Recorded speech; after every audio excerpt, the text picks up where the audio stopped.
نحمده ونصلي على رسوله الكريم اما بعد اعوذ باللہ من الشیطان الرجیم بسم اللہ الرحمن الرحیم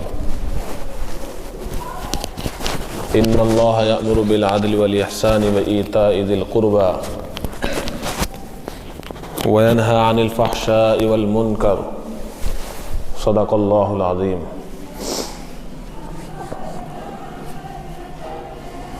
یہ وہ آیت کریمہ ہے جس کو ہم جمعے کے دن عربی خطبے میں سنتے ہیں،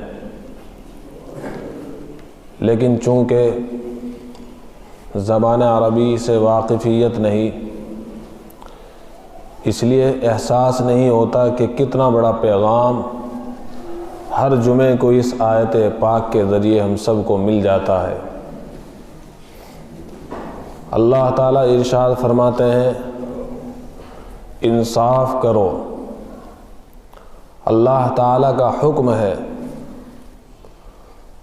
انصاف، اور اس میں بھی کوئی تخصیص نہیں، چہرہ دیکھ کر انصاف نہیں کہنا ہے، قومیت کو دیکھ کر انصاف نہیں کہنا، رنگ روپ کو دیکھ کر انصاف نہیں کہنا، برادری کو دیکھ کر انصاف نہیں کہنا، اپنا ہو یا پرایا ہو، اپنا ہو یا بیگانہ ہو، اپنا قریبی ہو یا اپنے سے دور ہو، کوئی بھی ہو، سب کے ساتھ انصاف کا حکم دیا جا رہا ہے۔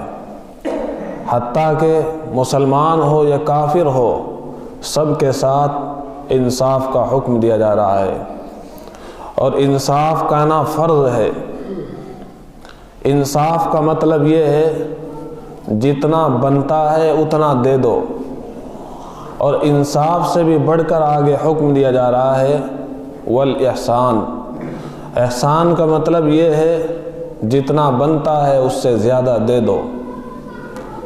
تو انصاف کا حکم اللہ رب العزت ارشاد فرما رہے ہیں۔ یہ اتنا بڑا پیغام ہے کہ بغیر انصاف کے گھر بھی نہیں چل سکتا، تو پھر پورا معاشرہ کیسے چل سکتا ہے؟ معاشرے میں خوشگواری پیدا کیسے ہو سکتی ہے جب ایک چھوٹے سے گھر میں انصاف کے بغیر زندگیاں برباد ہو جایا کرتی ہے؟ میاں بیوی کی زندگی نہیں چلتی ہے بغیر انصاف کے، تو پھر پورا معاشرہ کیسے صالح بن سکتا ہے اور کیسے صحیح راہ پر آ سکتا ہے؟ ہم لوگوں نے یہ سمجھ لیا ہے کہ انصاف کا مطلب یہ ہے کہ ہم سے جو جتنا قریبی ہوگا اسی کے بارے میں ہم انصاف کریں گے۔ یہ سمجھا جاتا ہے کہ جتنی بھی غلطی ہوتی ہے ساس سے نہیں ہوتی ہے، بلکہ تمام کی تمام غلطی بیوی سے ہوتی ہے، اور بیٹی والوں کی طرف سے یہ سمجھا جاتا ہے کہ تمام کی تمام غلطی ہماری بیٹی کی نہیں، بلکہ تمام کی تمام غلطی وہ ساس کی ہوتی ہے۔ جبکہ اگر عقل سے اس بات کو سمجھا جائے اور سوچا جائے تو یہ بات عقل میں بھی آتی ہے کہ ہر مرتبہ غلطی بیوی کی نہیں ہوتی، ہر مرتبہ غلطی ساس کی نہیں ہوتی ہے۔ تو اس موقع پر ہدایت دے دی گئی انصاف کرو۔ یہ نہیں دیکھنا ہے کہ یہ ساس ہے تو ساس کے گھر میں ساس کے بارے میں ہی فیصلہ کیا جائے گا کہ اس نے بات بالکل ٹھیک کہی ہے، بیوی ظلم پر ہے۔ بسا اوقات اس کا الٹا بھی ہو جایا کرتا ہے، اور کسی گھر میں اور بہت سے گھروں میں تو بات یہ ہوتی ہے کہ معاملہ برعکس ہوا کرتا ہے۔ کہا یہ جاتا ہے کہ ساس انصاف پر ہے، جبکہ بالکل اس کا برعکس ہوتا ہے کہ ساس انصاف پر نہیں ہوتی بلکہ بیوی انصاف پر ہوتی ہے۔ وہ بیچاری پرائے گھر میں ہے، اجنبی گھر میں ہے، اپنے گھر کو چھوڑ کر آ گئی ہے، لیکن مظلومیت کی زندگی گزار رہی ہے۔ اسی لیے انصاف کا حکم دے دیا گیا ہے کہ کوئی بھی ہو، کوئی پرایا ہو، کوئی اجنبی ہو، کوئی بیوی ہو، کوئی بیٹا ہو، کوئی اپنا ہو، کوئی ساس ہو، کوئی ماں ہو، سب کے ساتھ انصاف کرنا ہے۔ ان اللہ یأمر بالعدل والاحسان وایتاء ذی القربی، اور انصاف سے بھی بڑھ کر یہ اللہ کی ہدایت ہے کہ تمہیں تو احسان کہنا چاہیے۔ سل من قطعک واعف عمن ظلمک، جو تم سے رشتہ توڑنے کی کوشش کر رہا ہے تمہیں چاہیے تم اس سے رشتہ جوڑنے کی کوشش کرو۔ جو تم پر ظلم کر رہا ہے تو تم اس کے ساتھ یا معافی تلافی کا رویہ اختیار کرو۔ تو انصاف اتنا بڑا پیغام ہے جو ہم سب کو عربی زبان اور عربی خطبے کے ذریعے دیا جاتا ہے، اور خطیب پکار کر کہہ رہا ہوتا ہے ان اللہ یأمر بالعدل والاحسان وایتاء ذی القربى وینہی عن الفحشاء والمنکر، لیکن چونکہ ہمارا اس کی طرف ذہن نہیں ہوتا ہے، اگر کوئی یہ پوچھے کہ اسلام نام کس چیز کا ہے تو مختصر الفاظ میں اس کو کہا جا سکتا ہے کہ اسلام نام ہے عدل کا، انصاف کا۔ اس کو ہم دو خانوں میں تقسیم کر کے یوں بھی کہہ سکتے ہیں کہ اللہ کے حقوق میں بھی انصاف کرنا ہے اور بندوں کے حقوق میں بھی انصاف کرنا ہے، اسی کا نام ہے اسلام۔ اللہ کے نبی صلی اللہ علیہ وسلم نے اسی کی ہدایت دی۔ ایک شخص آپ صلی اللہ علیہ وسلم کی خدمت اقدس میں آیا اور یوں کہا کہ میں عابد الناس بننا چاہتا ہوں، میں سب سے بڑا عابد بننا چاہتا ہوں۔ آپ علیہ السلام نے ارشاد فرمایا جو اپنے لیے پسند کرو وہی دوسرے کے لیے پسند کرو۔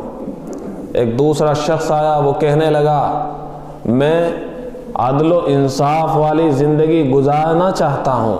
آپ علیہ السلام نے اس کے لیے بھی یہی پیغام اور یہی ہدایت دی، جو طور، جو طریقہ، جو رویہ، جو طرز اور جو کچھ تم اپنے لیے پسند کرتے ہو وہی دوسرے کے لیے پسند کرو، یہی انصاف ہے۔ لیکن افسوس یہ ہے کہ آج ہماری قوم نے انصاف کا جنازہ نکال دیا ہے۔ آج گھروں میں پھوٹ پڑی ہوئی ہے، جس کی وجہ صرف اور صرف یہی ہے کہ گھروں میں انصاف نہیں ہے، ساس اور بہو کے درمیان میں انصاف نہیں ہے، باپ اور بیٹوں کے درمیان میں انصاف نہیں ہے۔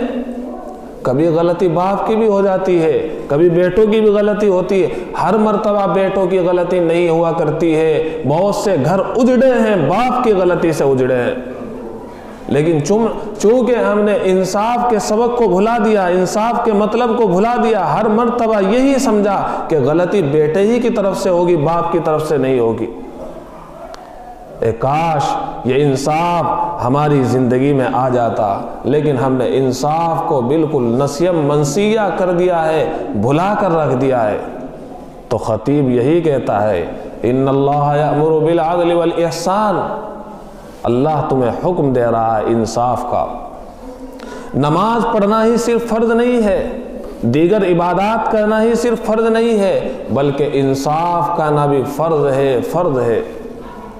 ان اللہ یأمر، بے شک اللہ تعالیٰ تم کو اس کا حکم کر رہا ہے، اور جس چیز کا حکم اللہ تعالیٰ کرے وہ فرض ہے، وہ واجب ہے، اور تخصیص بھی کوئی نہیں ہے کہ اپنے کے ساتھ ہی انصاف کرنا ہے، غیر کے ساتھ انصاف نہیں کرنا ہے۔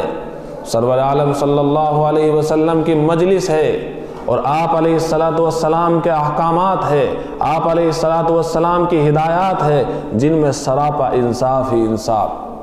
اگر میری بیٹی بھی چوری کرے گی تو میں اپنی بیٹی کے بھی ہاتھ کاٹ دوں گا۔ انصاف سب کے ساتھ ہے، یہ نہیں ہے کہ غیر نے چوری کی ہے تو ہاتھ صرف اسی کا کٹے گا۔ پیارے محمد نے ارشاد فرما دیا جو ہدایات اللہ تعالیٰ کی میری برادری کے لیے ہے وہ تمام امت مسلمہ کے لیے ہے۔ دوستوں اور بزرگوں، ہمیں چاہیے کہ ہم اس انصاف والی زندگی کو اپنی زندگی میں لانے کی کوشش کریں۔ اتنا بڑا پیغام ہے، کاش میری اور آپ کی زندگی میں یہ انصاف آ جائے۔ اور اس سے بھی بڑھ کر ارشاد فرمایا جا رہا ہے ان اللہ یأمر بالعدل والاحسان، اس سے بھی 2 قدم آگے تمہیں احسان کرنا چاہیے۔ جو تم سے کٹتا ہے تم اس سے مت کٹو بلکہ اس سے جڑو، جو تمہیں سلام نہیں کرتا ہے تم اس کو سلام کرو، جو تمہاری دعوت نہیں کرتا ہے تم پھر بھی یہی سمجھو کہ ایک مسلمان ہونے کے ناطے اس کا مجھ پر حق ہے، میں اس کو سلام بھی کروں گا، میں اس کے پاس جاؤں گا بھی۔ لیکن آج ہم نے اس کو چھوڑ دیا۔ نبی پاک صلی اللہ علیہ وسلم نے ارشاد فرمایا، میرے نزدیک سب سے زیادہ اچھا انسان وہ ہے جس کے اچھے اخلاق ہو۔ اس سے بھی بڑھ کر آپ علیہ السلام نے ارشاد فرما دیا، اے کاش ہم سب کی یہی تمنا ہوتی ہے کہ کل قیامت کے دن پیارے رسول صلی اللہ علیہ وسلم کی قربت ہو جائے، آپ کا پڑوس مل جائے، آپ کا قریبی ہونا ہم سب کو نصیب ہو جائے۔ ہم سب چاہتے ہیں کہ نہیں؟ ہم سب چاہتے یہی ہیں کہ سرور عالم صلی اللہ علیہ وسلم ہمارے قریبی آخرت میں ہو جائے۔ آپ نے انتہائی آسان فارمولہ بتلا دیا ہے۔ بہت ساری عبادات نہیں کرنی ہے، بہت ساری نفلیں نہیں پڑھنی ہے، بہت سارے اذکار نہیں کرنے ہیں۔ ارشاد فرمایا، قیامت کے دن مجھ سے سب سے زیادہ قریب وہ ہوگا جس کے اخلاق اچھے ہوں گے۔ اللہ تعالی ہم سب کو انصاف والی زندگی اپنانے کی توفیق عطا فرمائے۔